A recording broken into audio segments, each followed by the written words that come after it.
Attention avec le contrat de Lane Hutson. Oui, il s'agit d'un grand coup de Kent Hughes, mais non, Lane Hutson n'est pas Mère Teresa non plus. Je m'explique. Plusieurs se demandent comment Hughes a fait pour convaincre Hutson de signer à un salaire moyen de 8,85 millions par saison.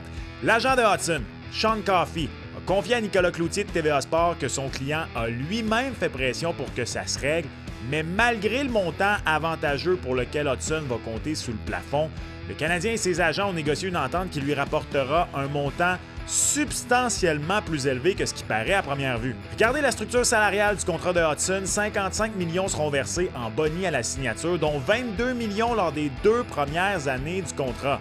Pourquoi est-ce que c'est avantageux pour le défenseur? 2 raisons. La première, économie 101, 22 millions en 2026 et 2027. Avec l'inflation, ça vaut plus que 22 millions en 2033, par exemple. Et 2, article 16-4 Canada-USA Tax Treaty. Ça permet aux athlètes étrangers de ne payer que 15 % d'impôts sur les bonis à la signature.